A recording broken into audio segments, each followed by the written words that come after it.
Welcome to the annual meeting 2024 of the Israeli Association for the Study of European Integration. We are very happy to have a full program with more than 30 participants on the program, and in parts taking place in parallel sessions. I'm Tal Sadeh, if there are anyone who does not know me, president of the association. I remind the members that there's also an assembly at the end of the meeting. People tend to leave early, but it's also useful to stay for the business of the association. The language of the meeting is English. I know that most of us are Israelis, and it may at times feel funny to insist on the English, but there are always maybe people who are non-Hebrew speakers, and we also are recording all of the meetings, so everything you say is on record. It'll be posted in the YouTube channel of the association and in the association's website, as we also want to talk to an international audience. So for all of these reasons, we will keep it to English. Maya and I will be managing the recordings, but in case you notice that we have slipped and forgot to push the record button, do not remind us. please do remind us. I think last year we were embarrassed that one of the sessions was not recorded, so we would really like to have them all recorded. The meeting takes place in this room, 003, and also in a new room, 021, which is in the basement floor. But the basement has a front to the garden, so it's not it's basement on one side. So this is a new, fully equipped, state-of-the-art seminars room. You just walk down the stairways, as you walk down, take a turn to the left, go all the way to the end, and then to your right. This is where 021 is. We'll follow you. You will follow me maybe now, but at a later point it may be Maya. So I'm not necessarily the whole day to follow me. In case of an emergency, missile alert, whatever, you will very calmly. The most important thing is not to get hurt by rushing anywhere. Just walk calmly down the stairways, and as you come down to the basement level, take a right turn, go all the way to the end, and then to the left. This is a students' club, but it's considered a safe area of this building. For lunch, we have vouchers. We will all go to Coffee Star. They will reserve tables for us to have lunch. Yossi is giving you the lunch vouchers. The lunch vouchers are for anyone who is on the program and for anyone who is a member of the association, even if not on the program. It's never too late to join the association, pay your dues, and immediately get partly refunded by having a voucher for lunch. So this is a special bargain for you now. And finally, of course, I want to thank the organizers. First of all, the committee. Alfred chaired the program committee, and Hilan was on the program, and Leo was on the program, and myself. So thank you all for working on the program, and for Yossi and Limor for taking care of all the logistics. And with that, I will let Vice President Milet Shlomi, Professor Milet Shlomi, greet you. Thank you, Tal, and good morning, everyone. It's really a pleasure to be with you here this morning, and to welcome you on behalf of Tel Aviv University. My role at the university is Vice President in charge of international collaborations. And I think that this conference, the existence of this conference was an opportunity for me to reflect a little bit about the crucial importance for Israeli academia of the ties with Europe and with the EU, and also to maybe say a few words on the challenges that we are currently facing on this front. So I'm speaking about Tel Aviv University, but this, whatever I'm saying, is also true of all the other universities in Israel and several of the colleges. Tel Aviv University has formal agreements with institutions in almost every European country. These agreements span all the disciplines on campus. The EU's Horizon schemes is the largest external source of funding for research on campus. It's worth always remembering that 3 Israeli universities are included in the top 10 list of ERC recipients. But ERC, of course, is not the full story. Our faculty participate in research consortia and programs like Marie Curie that are of great benefit to research that's being done here on campus. And of course, our faculty doesn't just collaborate with European peers and European institutions. Many of them actively research and teach topics related to Europe, and some of them are in this room. Professor Tal Sadeh and his EU Studies program is a prime example of that.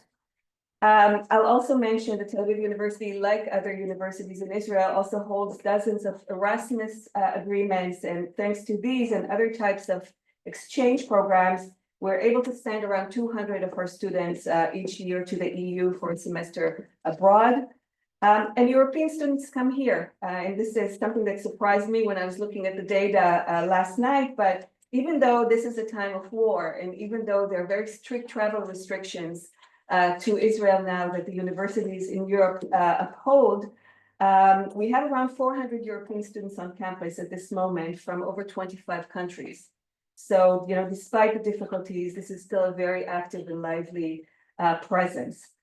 So what I'm trying to say is that here at Tel Aviv University and in other Israeli campuses, the connections with Europe are the lifeblood of academic growth and of academic excellence. And they allow us to thrive as a university and to enjoy international standing and visibility and status.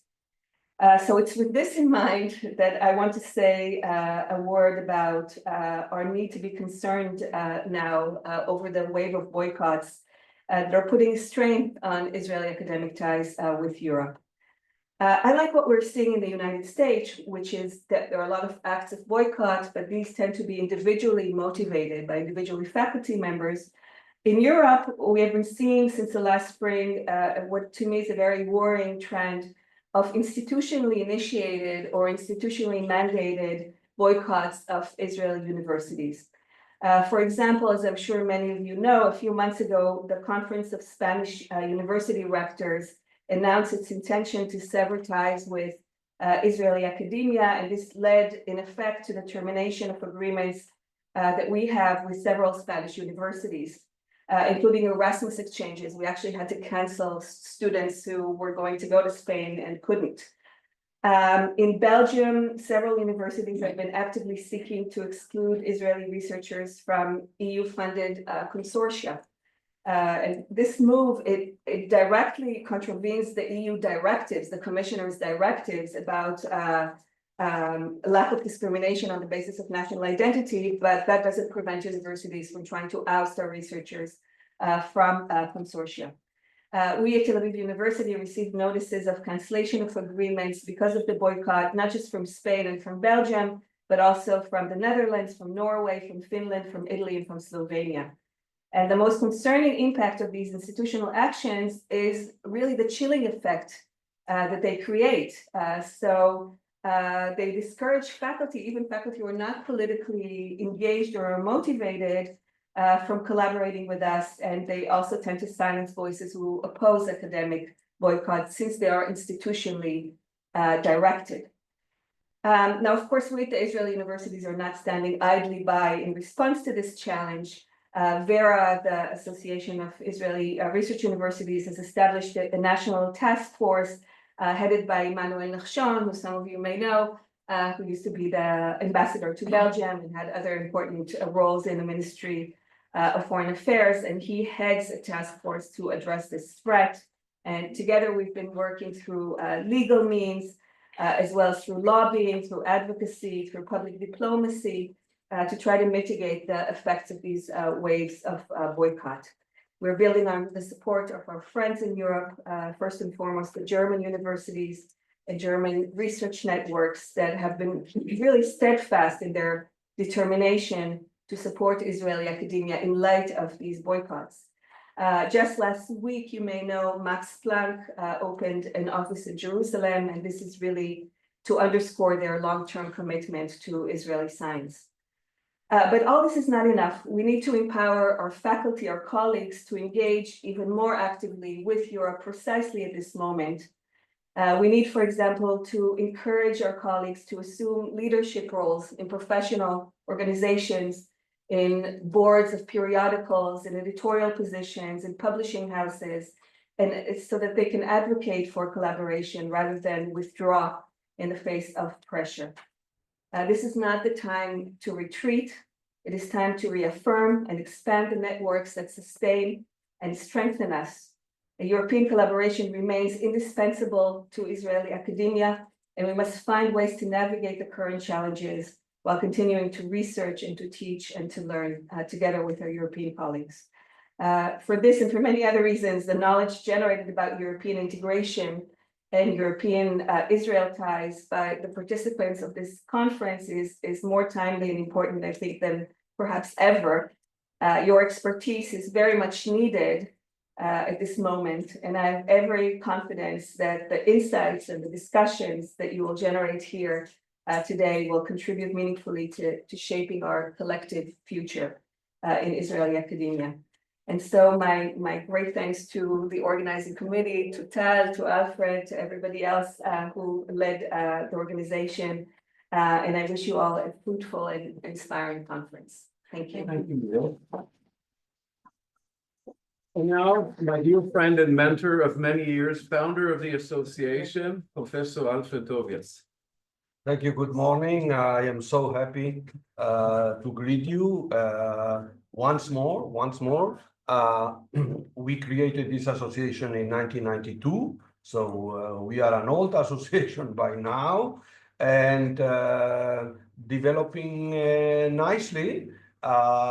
European subjects are still dealt with in this in Israeli universities. I am not sure that the trend is up or down, but I am very happy to see our program, which is really, I think, fascinating, covers many new areas that we have not been dealing with in recent years, like the Eastern Mediterranean, historical studies about European integration. And we have even the presentation of 2 new books on the EU in our program. And everything seems to me very timely, particularly our discussion about our roundtable about the future of European-Israeli relations, which is somehow worrying, or was very worrying until the new Commission of the European Union entered into force, which seems to me, and this will be developed here, is relatively lenient on Israel compared to the previous one. And I am thrilled to hear what our colleagues are going to say. With these words, I don't want to take more time. Thank you for coming. And please, in coming years, present by all means all your research. This is the right forum to confront ideas between not only Israelis, but Israelis and Europeans. Thank you, Alfred. One more logistics point. If you are on the program, you have a name sign. Other than your tag, there's also this name sign. If you are on the program in more than one panel, this will be waiting for you in the first room that you appear in, and make sure to take it with you. There are no double names, so just take that sign with you. And with that, thank you.